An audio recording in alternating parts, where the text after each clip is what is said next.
Olá, galera! Está começando mais um Se Liga Diversidade, um programa produzido por nós estudantes da ETN Nelson Barbalho, com parceria com a TV Pernambuco. Estou muito feliz por estar com vocês hoje aqui. Eu me chamo Victor e estou no segundo ano de produção de áudio e vídeo.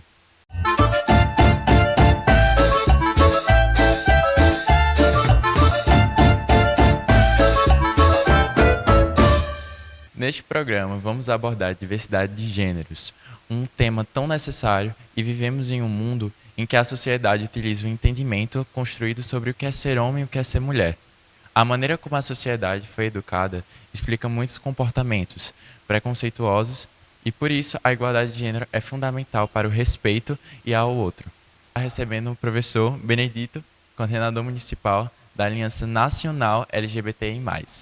Seja bem-vindo e gostaria que você se apresentasse um pouco da sua trajetória e da sua história. Antes de mais nada, eu gostaria de agradecer a gentileza do convite, a oportunidade da fala. Sou professor aqui na cidade de Caruaru, sou pesquisador de gênero, sou mestre em educação contemporânea, sou militante e ativista dos direitos humanos. Atualmente estou como coordenador da Aliança Nacional LGBTI+, que é uma rede nacional aqui em Caruaru, e também estou como segundo coordenador adjunto para o estado de Pernambuco da Associação Brasileira de Famílias Homotrans Afetivas. Cada ser humano tem sua trajetória, que não deve ser diminuída. Histórias que nos levam a refletir. Vamos acompanhar esse VT maravilhoso. É fato que a pauta LGBTQIA+, vem ganhando força nos últimos anos nas esferas sociais, políticas e acadêmicas, e entre outras. Ainda assim, a realidade das pessoas LGBTQIA+, está longe de ser perfeita ou pacífica no Brasil. E isso é comprovado principalmente pelos dados de violência sofrido por essa população como consequência da LGBTfobia. Mas a pergunta é, a LGBTfobia é um crime? Bom, a determinação está atrelada à Lei do Racismo 7.716, que hoje prevê crimes de discriminação ou preconceito por raça, cor, etnia, religião e procedência nacional. E a prática da lei contempla atos de discriminação por orientação sexual e identidade de gênero. Já sobre a violência verbal ou psicológica, sabe-se que a maior parte das denúncias das pessoas LGBTQIA+, diz respeito a esse tipo de violência, e esta categoria inclui atos de ameaça, humilhação e bullying. E além disso, a pesquisa nacional sobre o ambiente educacional no Brasil aponta que LGBTfobia é a terceira maior causa do bullying. 73% das e dos estudantes LGBTQIA+, já relataram terem sido agredidos verbalmente e outros 36% fisicamente. Primeiramente, eu queria saber onde foi que ocorreu e após o episódio que você sofreu homofobia, queria saber como que você se sentiu. A primeira vez que aconteceu foi na minha casa mesmo. E foi mais um sentimento de traição mesmo, por ser de uma pessoa muito próxima a mim. Então, se você se sentir confortável, será que você poderia contar sobre o que aconteceu naquele dia? Posso sim. Foi um dia que eu escutei ela conversando com uma amiga dela. E nada confirmado da minha parte, obviamente. Só que as palavras e a forma como ela falava, supondo, né, e se ela for realmente para esse lado, as coisas que ela falava realmente não eram coisas muito legais de se ouvir. Se fosse para ela ter falado aquelas coisas, que se fosse na minha frente, não para uma pessoa totalmente desconhecida e daquela forma. Então, após esse episódio, você recorreu a contar a alguém para tentar pedir ajuda sobre... Porque deve ter sido um sentimento muito horrível escutar uma pessoa muito próxima que você considera pra caramba escutar algo assim. Uhum. Na verdade, quando aconteceu foi em 2019. E eu passei, acho que, vários meses guardando. Só que quando eu consegui mais confiança de alguns amigos meus da época, eu recorri para falar com eles. O que foi de muita ajuda realmente, porque eles abriram meus olhos assim, para dizer que não era um problema, porque naquela época eu via muito como se o problema fosse realmente a mim, vindo de mim, e não uma visão errada. Então, quando isso acontece, você recorre mais aos seus amigos do que à sua própria família, não é isso? Isso. Então, muito obrigada por ter contado sobre isso e é isso. Muito obrigada por participar. Obrigada. Eu queria saber onde que ocorreu esse caso de homofobia e como você se sentiu após o ocorrido. Aconteceu na escola e eu me senti muito desconfortável de conviver num ambiente que essas pessoas ainda estavam. Poderia descrever um pouco sobre o que aconteceu nesse dia em específico? Sim, posso sim. No dia, tudo começou de manhã, uma amiga minha, a gente ia, ela morava perto da minha casa, a gente ia junto para a escola. Nessa manhã ela já começou a me acusar de homossexualismo. Sim. De graça. E na época eu nem sabia, era em 2018, eu nem sabia ainda. Né? Assim, eu suspeitava de mim mesmo, mas não tinha. E ela dizia, olha, tu é. E ficava dizendo isso e ficava uma coisa chata, desconfortável. Mesmo que eu fosse, na época eu não sabia. Pra mim era tipo, quase uma ofensa. Na minha cabeça eu também era homofóbico. Aí chegou na escola, juntou um grupinho, já não era muito saudável a amizade, e acabou chegando até em professores também. E após esse caso, você foi contar para alguém sobre o que aconteceu, como estava se sentindo para poder, de certa forma, receber um apoio? Não contei para ninguém, eu só me afastei das pessoas, não busquei um apoio e hoje não me abalei com a situação, mas é uma coisa que fica como experiência. E como aconteceu em um ambiente escolar em que deveria ser um ambiente de amizade e tudo mais, você acredita que deveria ter nessa época um diálogo sobre a importância de defender pessoas que estavam sendo menosprezadas e tudo mais? Sim, teria sido muito importante um diálogo desse tipo na escola, principalmente naquela época. Não só eu, mas outros amigos também. Na época estavam se descobrindo, eu ainda não estava descobrindo tanto. Mas para eles, aqui teria sido muito bom, e para mim também, para todo mundo. Benedito, um conselho qual você daria para o pessoal que, por exemplo, se identifica como uma pessoa trans, que seja homoafetiva, e como ela pode reagir, por exemplo, com familiares, pais que sejam contra? Acho que a educação é um grande espaço, né? É um espaço muito importante para que a gente comece a trabalhar, né? Um programa, por exemplo, como esse, é um grande suporte nessa nossa luta, porque imaginem vocês se nós pudéssemos trazer para a escola, para um debate, para uma roda de conversa, pais de pessoas LGBTs, mães de pessoas LGBTs, tem uma perspectiva cristã, conservadora, fundamentalista, né? Que nesse momento de tratar com a existência de um filho LGBT, esquece qualquer tipo de consanguinidade, empatia, né? E respeito, e amor, e zelo, né? E apenas se rege, né? Por uma pseudo-espiritualidade ou por outras pseudo perspectivas de justiça, né? Que eu não consigo entender como é que a gente pode desconsiderar o direito da pessoa ser quem ela é, né? E, inclusive, subsidiando essa sua prática de violência com alguma espiritualidade, né? Ainda sendo da mesma família, enfim, da mesma espécie, do mesmo gênero, há diferenças, há distinção numa pintura, enfim. Por que nós, seres humanos, precisamos e temos que ser iguais, né?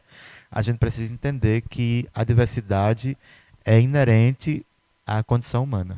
O que suas pesquisas mostram como a comunidade LGBT está inserida na sociedade contemporânea? Esses grupos vêm se fortalecendo, né? O movimento LGBT tem se empoderado bastante, tem se tornado protagonista das suas histórias, tem protagonizado, inclusive, muitas transformações sociais, né? Hoje, por exemplo, o fato de nós estarmos aqui numa escola de referência, numa escola pública, né, falando francamente sobre a luta do movimento LGBT e como a gente se localiza atualmente, socialmente falando, politicamente falando, esteticamente falando, filosoficamente falando, isso diz de uma construção muito coletiva, né? À guisa de muita reflexão, mas também de muita luta. Vamos a um rápido intervalo. Até logo.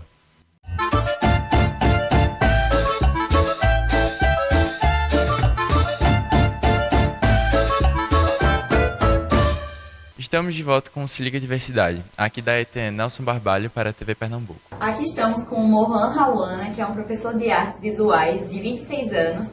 E primeiro eu gostaria de saber de como você se descobriu da comunidade LGBT. Então, começar, né? Olá, gente. Fico muito grato pelo convite. E quando eu era menor, né, tipo, desde meus 9 anos, assim, eu já percebia que eu olhava para os meninos e para as meninas e sentia coisas em ambos.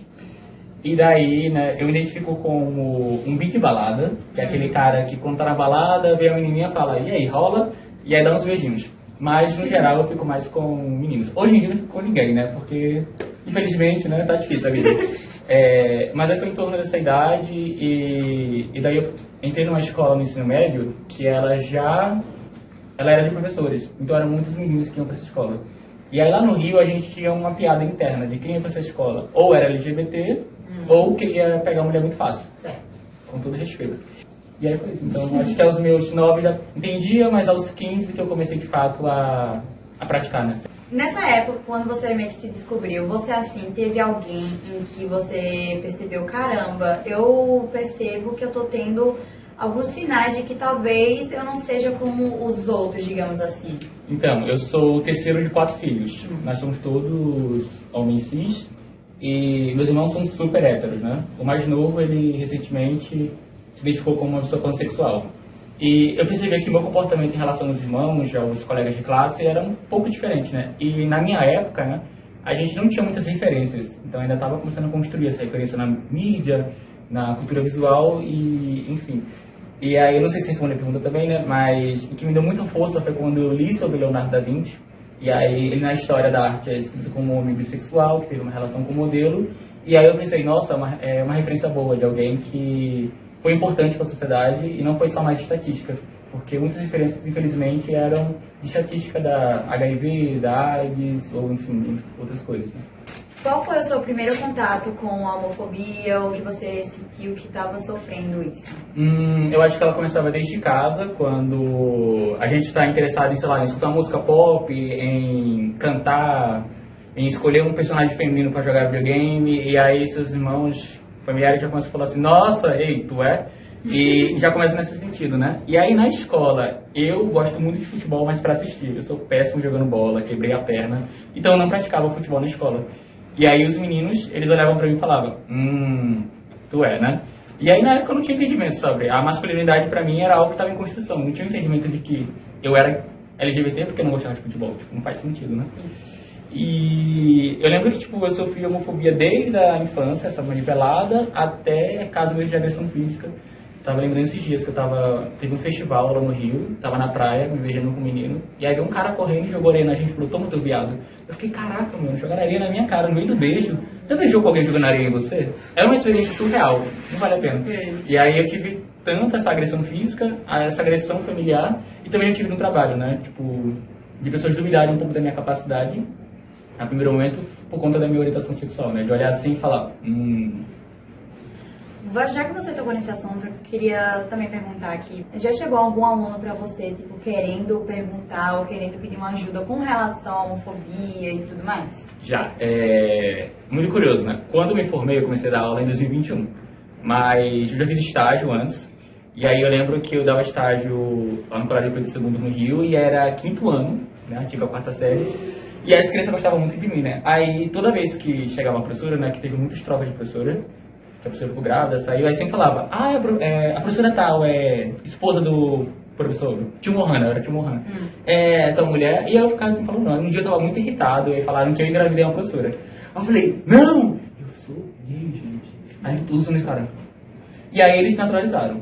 Aqui na escola, quando eu vim trabalhar em Caruaru, eu comecei no remoto. A primeira pergunta que fizeram pra mim foi qual é a minha sexualidade. Professor, você é hétero? Na aula online, a primeira pergunta. Professor, você é hétero? E eu fiquei, caraca, o que eu falo agora? Porque eu pensei assim, eu estou em frente à câmera, tem uma criança ali, um adolescente, mas por trás tem um pai e uma mãe. Então eu ainda fiquei meio, sabe, respondi e não respondi. Sim. E eu sinto que na escola, muitos alunos que se identificam como LGBT vêm procurar para conversar, às vezes para falar de bullying, às vezes para falar sobre questões, falar por interesse em outro menino ou menina. Mas eu sinto que lá na escola que eu trabalho, pelo menos a LGBTQ-fobia, ela é algo que não é muito evidente, eu não vejo muito acontecendo. Então, entre partes dos estudantes. Eu sinto que a geração de vocês, na geração Z, eu velho, meu Deus do céu, tem uma situação maior com essas questões, né? É claro que ainda existe LGBTQ-fobia, mas eu não vejo ninguém na escola usando muito o termo com pejorativo, sabe? Falando, seu viado, seu sapatão, ser bissexual e etc. Então eu acho que na escola é um pouco tranquilo, né? A gente consegue os alunos sabem que eu sou LGBT e eles ficam na dúvida, na verdade, às vezes. Eu falo, eu sou, mas na cabeça deles estipam eu com várias outras professoras, então aluno é tudo fanfiqueiro. E aí eles, enfim, não creem, acreditam, mas eu sinto que é bem de boa o ambiente escolar hoje em dia, né? Então você acredita que de um tempo atrás, tipo, num tempo que você era ainda aluno, para hoje em dia, já vendo assim, na visão do professor, já tem uma grande diferença com relação a tratar sobre o assunto da LGBTfobia?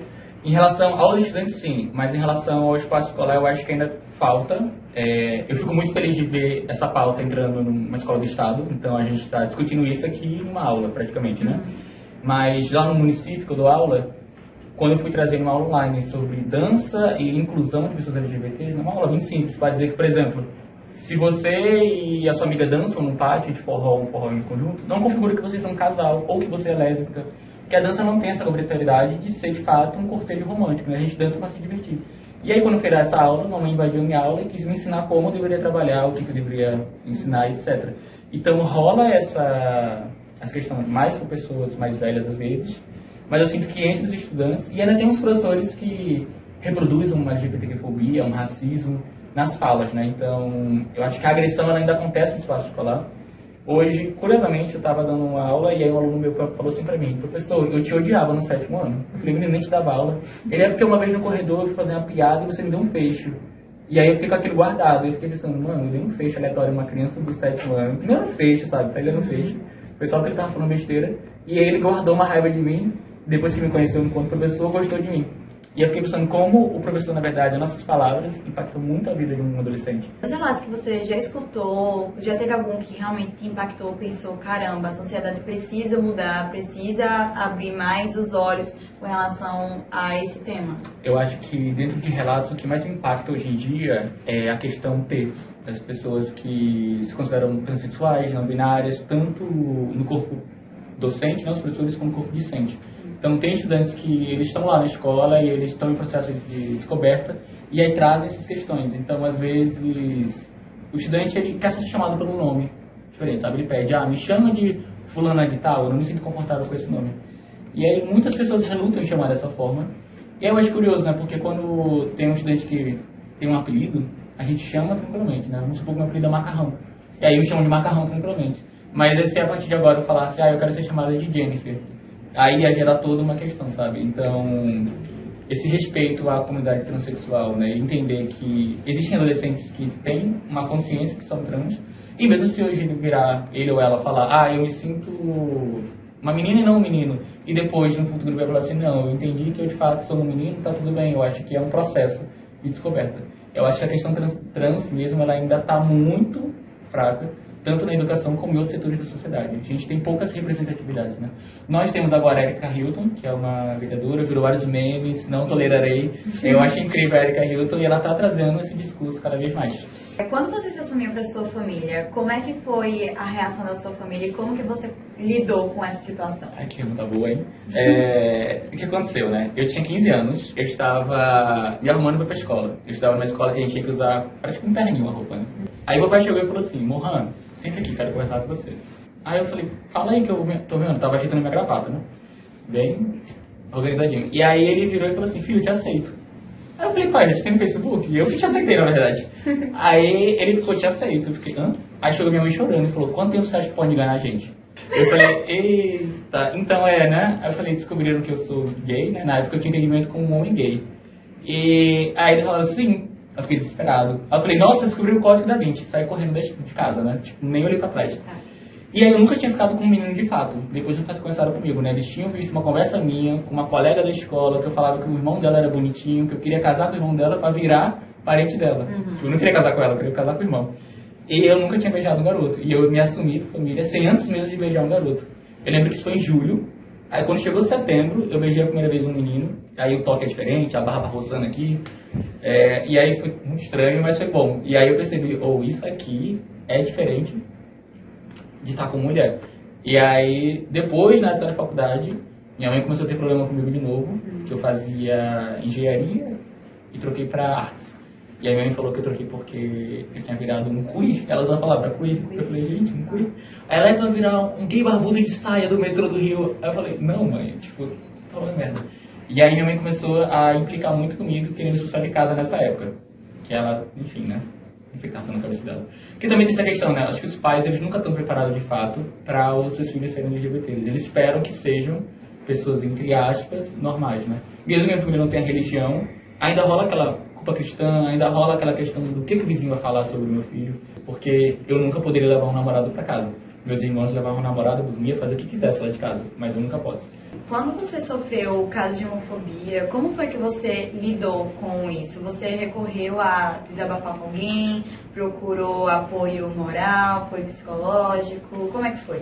Então, quando eu era adolescente, aconteceu em casa, eu não tinha que recorrer além de amizades, né? Quando aconteceu no trabalho, né, que foi na aula online, caso mais recente pra mim, assim, o caso mais recente que impactou, eu lembro que até a coordenadora foi pra minha aula pra ver, foi um B.O. muito grande, mas eu fui muito profissional, não xinguei a mulher, fui estratégico, e até me preocupei com a filha dela de virar e falar assim, gente, eu sabia que muitos estudantes gostavam de mim, eu falei, não excluam a filha dela dos ciclos sociais de vocês, que ela não tem culpa, né? Nenhum filho tem culpa do pai que tem, e etc.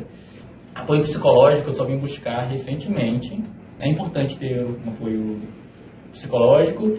Eu sei que terapia é essencial, mas também é um pouco caro, não é todo mundo que pode ter. E aí eu vou fazer o mexer agora, gente, um site chamado PsyMeet, uma plataforma que tem terapia social, R$30 a sessão, online. A gente tem, né, nas escolas, a psicopedagoga normalmente, não em todas as escolas, óbvio, que dá esse suporte. Mas eu acho que a geração de vocês, inclusive, né, que agora consegue chegar numa aula e ter um professor abertamente LGBT e falar sobre isso, acho que ajuda muito.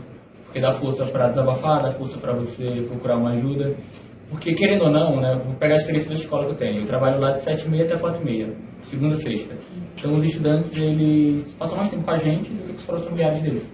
E, ao mesmo tempo, a escola é tão diversa que você vai ver professores LGBTs legais, também vai conhecer pessoas LGBTs que não são legais.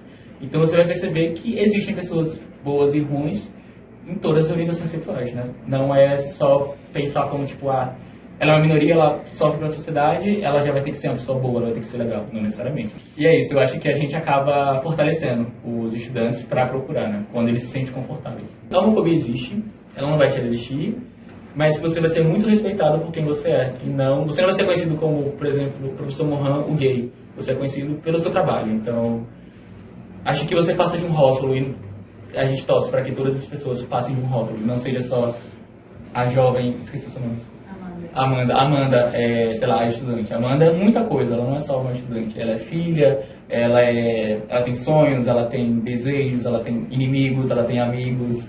Então, o Mohan também, ele tem muitas coisas. Acho que todo mundo é um livro de muitas coisas. Agradecer a você, Benedito, por estar conosco e suas contribuições aqui no programa. Eu gostaria de agradecer ao professor Luiz Carlos, à equipe gestora da escola ETE Nelson Barbalho e aos alunos da escola, né, que vem desenvolvendo esse trabalho tão importante para a sociedade.